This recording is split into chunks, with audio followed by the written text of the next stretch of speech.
ఏంటంటే నితీష్ కుమార్ తగ్గేదేలే అంటున్నాడు, ఏంటి ఎలా? నితీష్ కుమార్ రెడ్డి మన తెలుగు తేజం అండి, వైజాగ్ కుర్రాడు. ఆల్రెడీ సన్ రైజర్స్లో దుమ్ము దులిపేసినాడు. ఇప్పుడైతే అక్కడ ఆస్ట్రేలియా గడ్డ మీద వెళ్ళి వాళ్ళకే మన తెలుగు పవర్ మళ్ళీ తగ్గేదేలే అని చూపించాడు. అది కాక ఇంకోటి ఏంటంటే నిన్న మనకు గ్రౌండ్లో ఆస్ట్రేలియా వాళ్ళంతా విరాట్ కోహ్లీ గారిని హేళన చేశారు. అది వీడియో చాలా వైరల్ కూడా అయింది. విరాట్ కోహ్లీ ధ్యేయంగా అంటే విరాట్ కోహ్లీ ఫ్యాన్గా నితీష్ రెడ్డి గారు ఆయన కక్ష తీర్చుకున్నారు అనిపిస్తుంది. సెంచరీతో బదిలిచ్చారు ఆస్ట్రేలియాకి సెంచరీతో.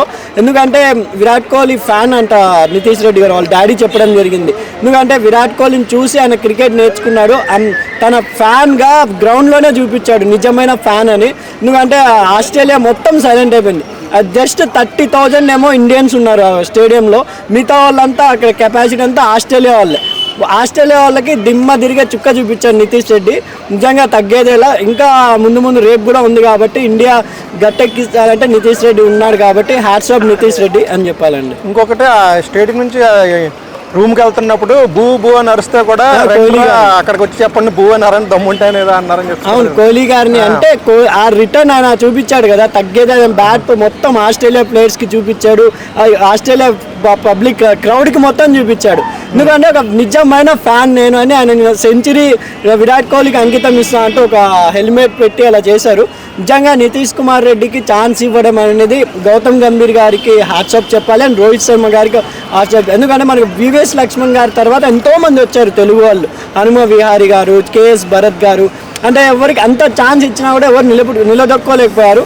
నితీష్ రెడ్డి గారిది ఇది ఫస్ట్ టెస్ట్ సిరీస్, ఇది 3వ టెస్ట్ అయింది. 3వ టెస్ట్లోనే ఆయన సెంచరీ చేయడం అనేది హ్యాట్సాప్ చెప్పాలండి నితీష్ కుమార్ రెడ్డి గారికి. పుష్ప రికార్డులు ఒక ఏపీ నుంచి 1600 కోట్లు ఎంత దాటిందని కూడా అనుకుంటున్నారు. ఈ గొడవ వల్ల పాపం అది దాని సంబరాలన్నీ కూడా ఎక్కడికో మరుగున పడి కేవలం ఒక్క దూరంలో ఉంది. ఆల్రెడీ హిందీలో 3-2 మార్క్ కూడా దాటేసింది పుష్ప 2.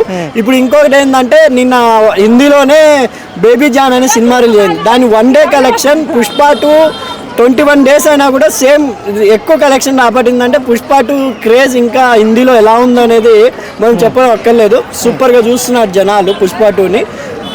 నేను కూడా రీసెంట్గా చూడడం జరిగింది. సినిమా అయితే సూపర్ ఉందండి. అంటే ఆ సంబరాలు మళ్ళీ చేయాల్సిన అవసరం ఉందంటారా అంత పెద్ద సినిమాకి?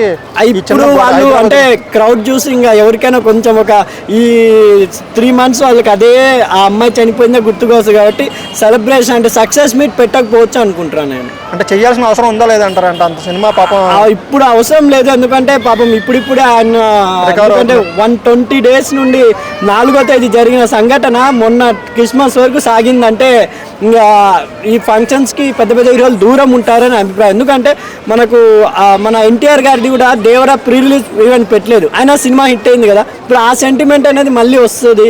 గేమ్ చేంజర్కి కూడా ప్రీ లేదు అన్నట్టు వినపడుతుంది టాక్. ఎందుకంటే అంతా అమెరికాలో ఇప్పుడు స్టార్ట్ చేసినారు కొత్తగా. బాలకృష్ణ గారు కూడా డల్హాస్లో చేస్తున్నారు, అంతా అమెరికాలో చేస్తున్నారు. ఇప్పుడు సంక్రాంతికి వస్తున్నాం కూడా కాకినాడలో చేస్తున్నారు. అంటే హైదరాబాద్ రాను తగ్గిపోతుందా అన్నట్టు ఉందండి క్వశ్చన్ మార్క్. అంటే హైదరాబాద్లో మరి ఈవెంట్లు అన్నీ తగ్గిపోతే హైదరాబాద్ బ్రాండ్ పడిపోదు అంటారా? అంటే ఇప్పుడు క్రౌడ్ ఇక్కడ ఎక్కువ ఉంది కాబట్టి చిన్న ఊళ్ళలో పెట్టుకుంటున్నారు. అది కాకుండా అమెరికా కూడా కొంతమంది బడ్జెట్ లేని సినిమాలు అయితే వైజాగ్లో కాకినాడలో అలా పెట్టుకుంటున్నారు. చూడాలి ఇప్పుడు ఈ Sankranti movies pre release event ఎక్కడ పెట్టుకుంటారని. ఒక మంచి పరిణామం అనుకోవచ్చు అంటారా? అన్ని ఊళ్ళలో కూడా ఈ సెలబ్రేషన్స్ జరుగుతున్నాయి కాబట్టి అంటే మంచి అన్ని వైజాగ్ కాకినాడ ఆంధ్ర కూడా డెవలప్ అవుతుందని నా అభిప్రాయం. ఇలాగే చేయాలని కోరుకుంటారు. ఇలాగే చేయాలని కోరుకుంటాను. ఓకే.